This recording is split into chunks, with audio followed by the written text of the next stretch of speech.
জ্যোতিবাবুকে নিয়ে আজকে যে অভিজ্ঞতাটার কথা আমি বলবো সেটা কিন্তু সরাসরি আমার অভিজ্ঞতা নয়। তখন আমি নেহাতি 7-8 ছাত্র, থাকি দুর্গাপুরে। তখন 67 সাল, পশ্চিমবঙ্গে কংগ্রেসের শাসন, দীর্ঘদিনের শাসনের অবসান হয়েছে, ক্ষমতায় এসেছে যুক্তফ্রন্ট, যা একটি মিলিঝুলি সরকার।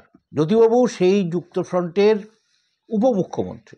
এবার যেটা হলো, তিনি যেদিন শপথ নিতে গেলেন, মানে জ্যোতিবাবুকে কত কিছুর মধ্যে দিয়ে যেতে হয়েছে দেখুন। তিনি যেদিন শপথ নিতে উঠলেন সেদিন পিকিং রেডিও বলল যে জ্যোতি বসু পদলেহী কুক্কুরের মতন। আমার এক্স্যাক্টলি মনে আছে, কেননা তখন আমাদের বাড়িতে রেডিও শোনার খুব চল ছিল এবং আমার বাবা রেডিওর সেন্টারের কাঁটা ঘুরিয়ে ঘুরিয়ে বিভিন্ন বাইরের রেডিও স্টেশন ধরতেন, বিদেশের রেডিও স্টেশন। তো সেখানে সেদিন আমরা পরিষ্কার শুনলাম, স্পষ্ট শুনলাম, পিকিং রেডিও বলছে যে একজন কমিউনিস্ট নেতা হিসেবে জ্যোতিবাবু যে যুক্তফ্রন্টের উপমুখ্যমন্ত্রী হয়েছেন, তার যে তিনি শপথ গ্রহণ অনুষ্ঠান করেছেন, তাতে তিনি পদলেহী কুক্কুরের মতন তিনি শপথ গ্রহণ মঞ্চে গিয়েছিলেন, উঠেছিলেন। যুক্তফ্রন্ট তো ক্ষমতায় এলো না, বিশৃঙ্খলা নতুন করে যেন শুরু হয়ে গেল, হইচই শুরু হয়ে গেল, শরিকদের মধ্যে অনবরত মন কষাকষি, সংঘর্ষ, এসব শুরু হয়ে গেল।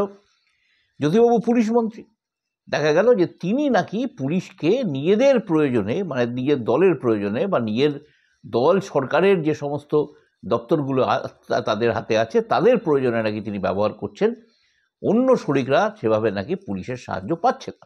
এইরকম একটি সময়ে জ্যোতি বসু এলেন দুর্গাপুরে একটি সভায় বক্তৃতা দিতে। সেই সভাটি ছিল খুব সম্ভবত ইস্পাত কারখানার কর্মীদের সভা, এবং সিপিএমের তখন এতটাই কি বলবো লম্ফঝম্প, এতটাই তাদের চারিদিকে মুক্তাঞ্চল করে ফেলার প্রবণতা, সিপিআইএমের সমালোচনা করতে বলে আনন্দবাজার পত্রিকা সেই সময় দীর্ঘদিন ধরে দুর্গাপুরে ঢুকতে পায়নি। তো সেই অবস্থায় জ্যোতিবাবু এলেন দুর্গাপুরে একটি সভায় বক্তৃতা দিতে। এই সভাতে আমার বাবা গিয়েছিলেন, আমিও তার সঙ্গে সঙ্গে ছিলাম, তবে আমি অত শত বুঝতাম না, শুধু আমার মাইকের কিছু কথাবার্তা শোনা মনে আছে। কীরকম, জ্যোতিবাবু প্রথমে বক্তৃতা দিতে উঠে বললেন যে দেখুন, আমি ইস্পাত নিয়ে বিশেষ কিছু বুঝি না। হ্যাঁ, এখানকার যারা কর্মীরা রয়েছেন তাদের দাবি দাওয়া সম্পর্কে আমার সহানুভূতি আছে, এই দাবি দাওয়া সম্পর্কে সরকারও সহানুভূতিশীল থাকবে। তারা যদি আমার কাছে আসেন অথবা আমাদের সরকারের কোনো সাহায্য চান, আমরা কিন্তু অবশ্যই সেটা করব তাদের। তারপরে তিনি শুরু করলেন, অনেকে বলে পুলিশকে নাকি আমি ব্যবহার করি, বলে তিনি বলতে শুরু করলেন। তার আগে একটা কথা বলে নিই, ততদিনে অন্নদাশঙ্কর রায় একটি ছড়া লিখে ফেলেছেন। ছড়াটি খুব ইন্টারেস্টিং, আমি স্মৃতি থেকে বলছি, ভুলভাল হতে পারে একটু আধটু। ছড়াটি এরকম: নিজের পাড়ায় বিপদে পড়ে করব যদি নালিশ, তখন যেন আশিস ছুটে সোনার ছেলে পুলিশ। অন্য পাড়ায় গিয়ে আমি যখন করব হালুম হুলুম, তখন যদি আশিস ছুটে বলবো তাকে জুলুম। চমৎকার ছড়া, মজার ছড়া, এবং এটা তখন পশ্চিমবঙ্গের সঙ্গে একদম খাপে খাপ মিলে যাচ্ছিল। জ্যোতিবাবু তখন বলতে শুরু করলেন যে পুলিশকে নাকি আমি ব্যবহার করি আমাদের দলের প্রয়োজনে, আমার যে সমস্ত দপ্তরগুলো আমাদের দলের হাতে আছে তার প্রয়োজনে।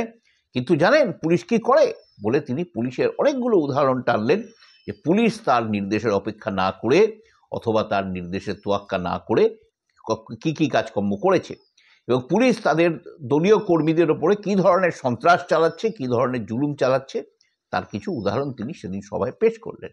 অর্থাৎ জ্যোতিবাবুকে কিন্তু এ নিয়ে, পুলিশকে নিজের নিয়ন্ত্রণে রাখা নিয়ে রীতিমতো কথাবার্তা শুনতে হয়েছিল, সমালোচনা শুনতে হয়েছিল সংবাদপত্রের, এবং সেই জন্যই তিনি মুখ খুলেছিলেন। নমস্কার, এই ভিডিও যদি ভালো লেগে থাকে তাহলে লাইক করুন, শেয়ার করুন এবং সাবস্ক্রাইব করুন।